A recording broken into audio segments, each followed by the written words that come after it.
Welcome to English with sir Tahir. आज का हमारा टॉपिक है रिलेटिव क्लोजेस। रिलेटिव क्लोजेस क्या होते हैं, रिलेटिव प्रोनाउंस क्या होते हैं, हम इन्हें क्यों यूज़ करते हैं, इसकी डेफिनेशन को समझते हैं।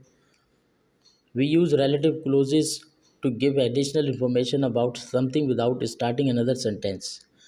रिलेटिव क्लोजेस को हम यूज़ करते हैं एडिशनल इन्फॉर्मेशन देने के लिए विदाउट स्टार्टिंग अनदर सेंटेंस, बगैर किसी सेंटेंस के दूसरे सेंटेंस के एक ही सेंटेंस में कंप्लीट इन्फॉर्मेशन दे देना। By combining sentences with a relative clause, your text becomes more fluent and you can avoid repeating certain words. तो आप certain words repeat करने से बच जाते हैं एक ही sentence में लाने से, combine करने से। For example, a girl is talking to Tom. Do you know the girl? तो ये जो एग्जाम्पल है ये दो डिफरेंट सेंटेंसेस हैं कि a girl is talking to Tom. Do you know the girl? एक पॉजिटिव है, एक इंटेरोगेटिव है। अब ये यहाँ पर ये कह रहे हैं that sounds rather complicated doesn't it, it would be easier with a relative close. इस सेंटेंस को ये ज़्यादा कॉम्प्लिकेटेड लग रहा है, इसको आसान बना सकते थे हम रिलेटिव क्लोज के ज़रिए। You put both pieces of information into one sentence, और आप ला सकते हैं दोनों इन्फॉर्मेशन को, एक पॉजिटिव और इंटेरोगेटिव दोनों को मिला के एक सेंटेंस बना सकते हैं आप। Start with most important thing, you want to know who the girl is. इसे आप इस तरह समझें कि use the girl only in the first part of the sentence, in the second replace it with the relative pronoun.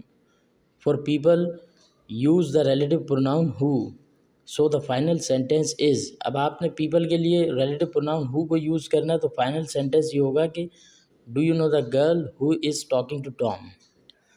अब ये एक sentence में इसकी बात हो गई प्रोनाउन, रिलेटिव प्रोनाउन हु लगाकर।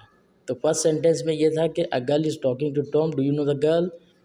आपने इसको इस तरह बना दिया रिलेटिव प्रोनाउन हु यूज़ करके, do you know the girl who is talking to Tom, combine कर दिया आप। रिलेटिव प्रोनाउन हु हम पढ़ चुके हैं सब्जेक्ट और ऑब्जेक्ट प्रोनाउन फॉर पीपल, लोगों के लिए इसे हम यूज़ करते हैं। I told you about the women who lives next door. अगर ये सेपरेट होता तो ये इस तरह से होता है, I told you about the women lives next door. तो ये दो अलग अलग सेंटेंसेज हो जाते हैं, हमने इसको हु के साथ कंबाइन कर दिया तो ये सेंटेंस हुआ I told you about the women who lives next door. इसके बाद है रिलेटिव प्रोनाउन विच, सब्जेक्ट और ऑब्जेक्ट प्रोनाउन फॉर एनिमल और थिंग्स। एनिमल और थिंग्स के लिए हम इसे यूज़ करते हैं विच को। Do you see the cat which is lying on the roof.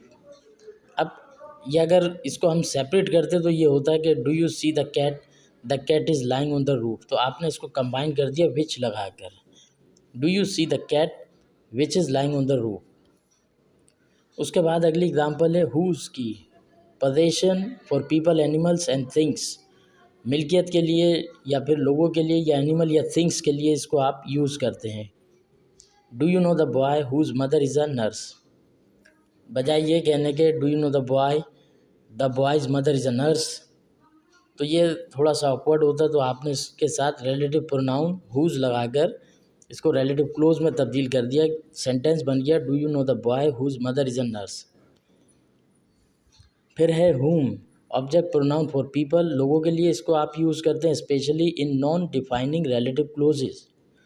इसकी एग्जांपल है I was invited by the professor whom I met at the conference।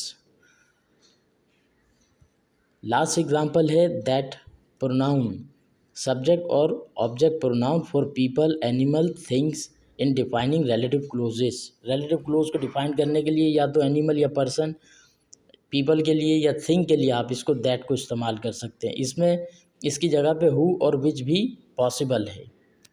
तो इसकी एग्जांपल ये है कि I don't like the table that stands in the kitchen. इसकी जगह आप इसको इस तरह भी कह सकते हैं I don't like the table which stands in the kitchen. Thank you for watching.